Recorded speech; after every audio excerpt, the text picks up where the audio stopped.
makabulok ka magamit sa mga basic lang. Like sa computer, kaya mag-power on, power off. You will become a digital literate and also responsible technology user. So we'll tackle in this subject, the living the era. Ito yan. Questions. What's the description? Question, ma'am? Wala. Idea rin sa likod. Sabi na ka blue. Idea? Or may question? Wala? Okay, so natin na description. So next naman, ang katong nga, course objectives. So ano mga objectives na? Ha? Ano? So what are the objectives of this course naman? So number 1, provide students with comprehensive understanding of the influence and implications of IT in our modern society. So unlike sa description we will understand kung ano ang influences ng technology o sa implications niya or impacts niya sa aton nga sosyedad sa bunga panahon. We will discuss that. Also number 2, explore the historical development and evolution of IT over time. So, i-discuss na kung saan diin nag-umpisa ang technology until now nga na-develop sa or na-innovate na ka. Discuss from the structure of technology until now. Number 3, we will examine the current widespread presence and role of IT in everyday life. Kung paano siya naganap o paano siya nag-boom baga in other words.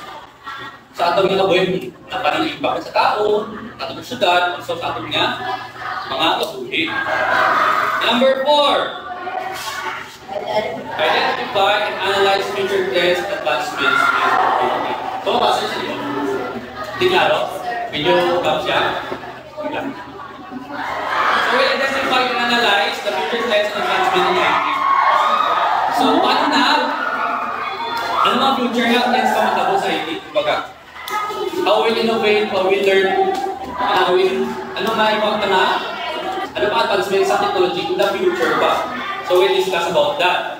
Also number 5, we will study the societal, cultural, and economic impacts of IT in different sectors. So, study lang anong impacts sa ating syudad, sa kultura na bang binabago, and also sa economic, tatawag na, gobyerno na or sa normal na tao. We will develop critical digital literacy skills in IT, basic IT competencies. Like for example, mga basics nga offices, like Microsoft Word, how you create a simple document, how to calculate using the Excel, how to create an interactive PowerPoint presentation. So, first year naman ang subject naman sa medyo under. Diba? So, sa subject na to, you discuss about the same Japon, di ba? Word, Excel, and also PowerPoint presentation. So, that's the first year mo. So, na-discuss nyo about that. So, may idea na ako to create. So, we'll innovate that. Ay, hindi ba na lang skills nyo kung ano ma-add. So, ma-develop that. And also, number 7, promote responsible, ethical, and safe use of technology. So how to become responsible user of technology? Nang sample sa Facebook, may mga post na pangguba. So become a responsible user of technology or the internet. Number 8, enable students to understand the significant role of IT in shaping the world. Paano ang important siya sa IT? Paano nabuo ang ikuan sa atong na panahon subok? Paano na-shape sa IT or technology? Ang atong nga modern world subok using that technology. Number 9, empower learners to navigate and contribute confidently and effectively in an increasingly digital society. So, yung mga learners, students, you will learn and also navigate how to contribute confidently, effectively sa atong na panahon sa buong puro technology naman. So, how will you learn? How will you contribute? So, we'll tackle about that. How to become a responsible user how to use ang basic components of computer, how to power on, power off. So we will talk about that in this subject.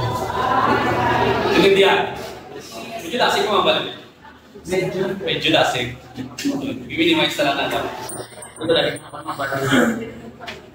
Okay, so hindi na objectives tab. Tingnan mo lang. Gets? So may questions? Okay, next naman ang atong nga grading system. So quizzes is 20%, assignment 10%, class participation 10%. So ang class participation, mahulog na siya sa inyong attendance. So ka-participate mo sa class, kasi attend mo sa klase. Next naman is ang number project 10%. May project tayo midterm ha, may idea ka mo. And then examination 50%. Pag ako exam. Hindi mo naman na ako exam,